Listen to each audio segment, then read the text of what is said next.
ಈ ಥರ ಒಂದು ಸತಿ ಟ್ರೈ ಮಾಡಿ ನೋಡಿ, ತುಂಬ ರುಚಿಯಾಗಿ ಬರುತ್ತೆ. ಮಾಡೋದು ಕೂಡ ತುಂಬ ಸಿಂಪಲ್ ಆಗಿದೆ. ಈ ಥರ ಕಬಾಬ್ ಮಾಡ್ಕೊಂಡು ತಿಂದರೆ ಸಖತ್ತಾಗಿರುತ್ತೆ. ಭಾನುವಾರ ಮನೇಲಿ ಮಾಡ್ಕೊಂಡು ತಿನ್ನಿ, ಸಖತ್ತಾಗಿರುತ್ತೆ.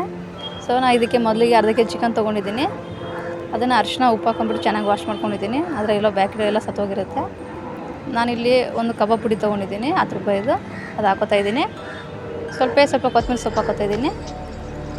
ನಾನು ಇದಕ್ಕೆ ಮೊಟ್ಟೆ ಆ್ಯಡ್ ಮಾಡ್ತಾಯಿಲ್ಲ, ಮನೆಯಲ್ಲೇ ಬಳಸೋ ಎಣ್ಣೆ, ಅಡುಗೆಗೆ ಹಾಕೋ ಎಣ್ಣೆ ಹಾಕೋತಾ ಇದ್ದೀನಿ.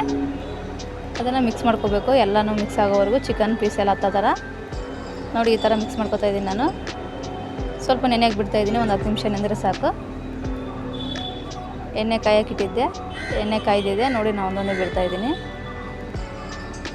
ನೋಡಿ. ಈ ಥರ ಮಾಡ್ಕೊಳ್ಳೋದ್ರಿಂದ ಯಾವುದೇ ಚೆನ್ನಾಗಿ ಬರುತ್ತೆ.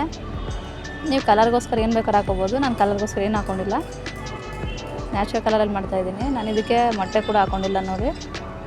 ಈ ಥರ ಫ್ರೈ ಆಗಬೇಕು, ಚೆನ್ನಾಗಿ ಫ್ರೈ ಆಗಿದೆ. ನಾನು ಸಪ್ರೇಟ್ ಒಂದು ತಟ್ಟೆಗೆ ತಗೋತಾ ಇದ್ದೀನಿ. ಎಲ್ಲ ಎಣ್ಣೆ ಡ್ರೈ ಮಾಡಿಬಿಟ್ಟು ತಗೋತಾ ಇದ್ದೀನಿ. ಭಾನುವಾರ ಏನಾದರೂ ನಿಮ್ಮ ಮನೇಲಿ ಈ ಥರ ಕೇಳಿದ್ರೆ ಮಾಡಿಕೊಡಿ, ಅವ್ರಿಗೂ ಇಷ್ಟ ಆಗುತ್ತೆ, ತಿಂತಾರೆ ಮಕ್ಕಳು. ಚೆನ್ನಾಗಿ ಬರುತ್ತೆ, ಮನೆಯಲ್ಲೇ ಮಾಡ್ಕೊಬೋದು ನೀವು.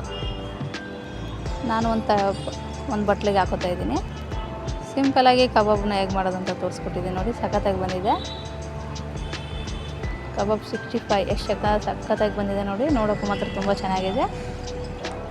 ನಿಮಗೆ ಬಾಯಲ್ಲಿ ಕರ್ಕೋಗುತ್ತೆ, ಅಷ್ಟು ಚೆನ್ನಾಗಿದೆ. ನಿಮಗೂ ಇಷ್ಟ ಆದರೆ ನೀವು ಕೂಡ ಮಾಡ್ಕೊಳ್ಳಿ. ನನ್ನ ವೀಡಿಯೋನ ಸಬ್ಸ್ಕ್ರೈಬ್ ಮಾಡ್ಕೊಳ್ಳಿ. ಹೇಗಿತ್ತು ಅಂತ ಕಮೆಂಟ್ ಮಾಡಿ.